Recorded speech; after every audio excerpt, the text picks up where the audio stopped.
Nice. And now here's their first-round draft pick, Will Levis. Oh, he's so jacked. All right, you got it, Will. You got it, Will. You got it, Will. Hit the net, Will. Hit the net. Oh, boy. Oh, boy. Second-round pick, my bad. Yeah, the idea is to hit the net. It's only 8 yards away. He missed the entire... Yeah. It's one thing to miss the target. He missed the entire... He did. Exactly. I wouldn't put a lot of onus on this. I would. You know who never missed the net, though? Who never missed the net? Practice? Eli Manning never missed the net. That's right. Okay. Well, unless that net was running a slant and he threw it at the net's feet. Eli Manning, he been throwing at that net since he was in grammar school. Are you saying he can't throw to people? Is that what you're saying? I'm just gonna leave that. Tim, I wouldn't put a lot of onus in this. Let me handle the Eli Manning stuff. I got you, buddy. All right. I tell you this. It's all good. I tell you that's kind of bad. There are reports coming. There are reports Yeah. coming out of Tennessee now that Will Levis spoke to reporters and said, "I'm just trying to be like a Tampa Bay quarterback. Leave me alone." Wow. Call back to this. Yeah. Oops. A lot of competition. Contrast. No. Okay. Sorry about that. Oh, well, maybe if Colin can't throw the ball, give him another chance to.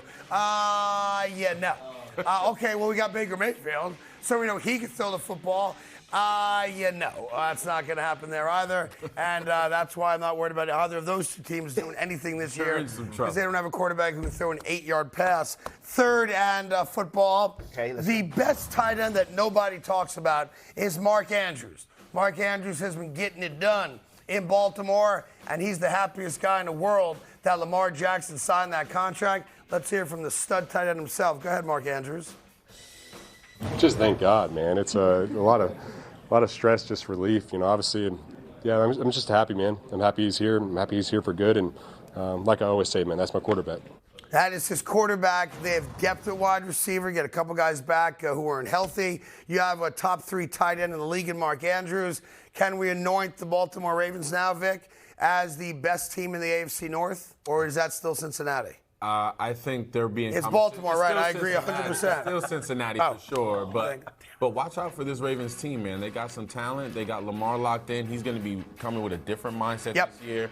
Contract stuff's over. He can relax and just go play football now. He's got some big-time weapons to throw to, obviously, Odell, Mark Andrews, and that receiving core, and a lot of guys.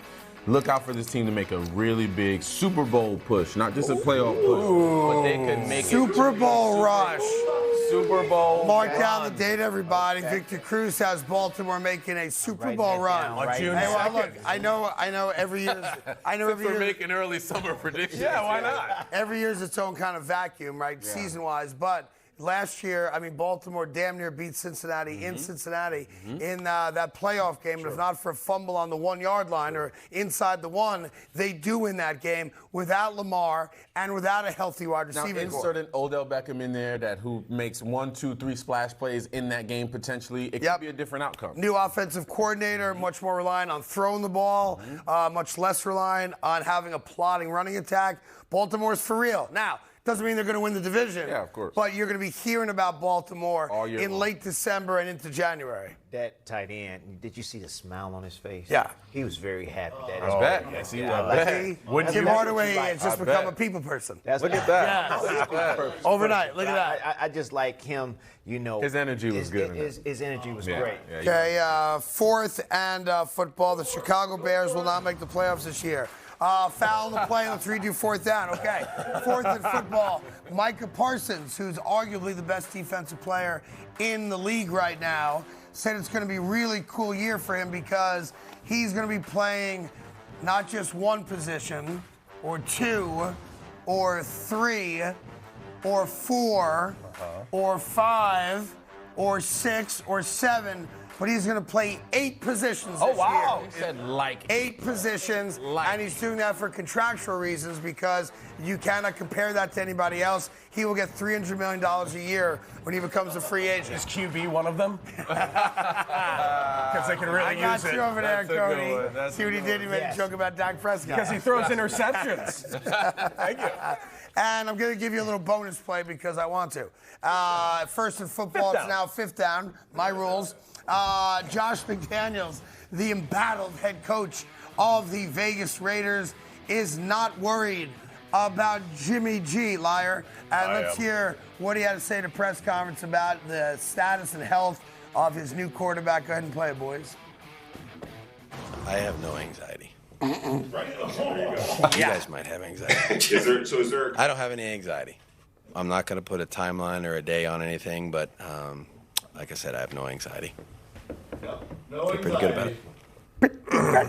He looks like a man that has so much anxiety. I have a lot of anxiety. I have no anxiety. I have an outrageous amount of anxiety. He looks like a guy who's trying to figure out why his total toilet's not blowing water where it should be, and it's not done yet. That's what he looks like to me, Timmy. He looks like he's concerned. Yeah. He looks like he's concerned. And I would be, because obviously you have your quarterback that you brought in there. Yeah. That looks like a man with some anxiety. That is anxiety. Are you kidding me? Yeah, that's your coach code. That's I'm sure your he head didn't coach. expect This is a nightmare. Jimmy G to be injured coming into this season. Obviously, he's coming off the shoulder thing, obviously, but the foot thing is brand new. They claim they knew about it, and that he's needed the surgery. You know, I think if they didn't do that silly, addendum to the contract, none of us would have thought twice about it. Exactly. Right. And we figured Jimmy G would be ready in time for training camp. It's a non-story. Yeah. But once somebody leaked out the reality that Jimmy G was asked to sign this injury addendum, which takes Vegas off the hook if anything goes wrong with this pending foot surgery, it becomes a legitimate story because they have no other quarterback. For some reason, they wanted to divorce themselves of Derek Carr. I still don't understand why they did that.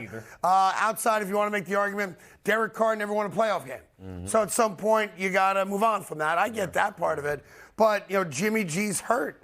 And now they've no backup plan for it. And that really is just a desperate kind of coach saying, I brought a guy in because I know the guy, right? I was his offensive coordinator in New England. Yep. There's familiarity. He knows my offense. Yep. It should be a seamless transition. And say what you want about Jimmy G. I argue with people this all the time. Is he the best quarterback in the league? No, far from it. But, and you guys have experienced this in all your different sports, some guys may not be pretty. They may not throw the ball the farthest. They may not have the best-looking jump shot. Maybe their swing is ugly. Yep. But some dudes just win. Yes, I agree. Yeah, you're right. Like, you look at Jokic physically. Yeah, I mean, he's an impressive guy because he's big, right, and 300 pounds. But, yeah, like some guys just win. Yeah. And Jimmy G, to me, is one of those guys. And again, yeah, he's a good-looking guy, but he's not the best quarterback I've ever seen, right? He is. Good-looking dude. You okay? Listen, I just want him to play so I can, You okay? look at him. Cody's going to a Broadway show by himself today, and I want to make sure you're all right. Can Jimmy G join me? No, he's got foot surgery. Then I'll be going by myself. I don't know what Victor's doing later, but Jimmy G's got to get ready for foot surgery. But, is there a guy that comes to mind from your playing days where he didn't look good, you figured just by the looks of him, I got this guy, and wow, that guy could play? Yes, his name was Steve Coulter. He used to play. How about a guy we've heard of? Oh, you heard of? No. Yeah. We heard of him. He's probably pretty good. All right, tell me about Steve Coulter. He used to play for the Washington Wizards. Yep. And he used to come down. He had this unorthodox move, and everybody thought they could get the move. He'd go one way and put it behind his back another way, and he'd be gone. Mm-hmm. And you'll be over here like, okay. You'd be like, how do you do that? Yeah, exactly. Really? He'd be unorthodox. His knees be one way, his legs. I never knew. Named Steve Coulter for the Washington Wizards, but he had this uncanny dribble. Yeah. That he was very elusive, and he was very good at his game. Guy, was there a guy to you that didn't stand out athletically where you're like, wow, that guy gives me fits? Or maybe it's another wide receiver that you played with, something like that? Not necessarily. There were more guys that were maybe shaped a different way or taller or lankier that you'd be like, how's that guy gonna run routes or and then they go out there and run and break down and come back to it and you're like, oh, okay. That guy can play. He could do that. He could do it. You got a guy? Yeah, me. Yeah, Cody. Yeah. A guy that, no that. Disrespect, a guy that made it. Oh, not me. No, when I look at Jokic, I look at that like you pointed to him, right? Like Larry Bird's the guy, right? Yeah. Larry Bird walks into a gym. If you don't know that's Larry Bird, you're like, I'm picking that dude last. How you not gonna know that's Larry Bird? Hypothetically. Come on, man. It's hypothetical. Okay. Larry Bird walks into a gym and you don't know it's Larry Bird. He's not getting picked first. I mean, he's also, if a guy walks in the gym and he's 6'9" and looks like that, I'm picking him. We're going to figure it out. Fair point. We're going to figure it out. I mean, it's a fair point. But it's a lot of guys 6'9" that you be like, I'm gonna pick them. You be like, why did I pick this dude? Come on, All right, we got your mid-show headlines coming up. Reminder that Game 1 did happen last night. We haven't forgotten about it, but it's always fun talking football. The Miami Heat are in trouble. How do they find a win, a single win? Because they're not winning the series. The series is over.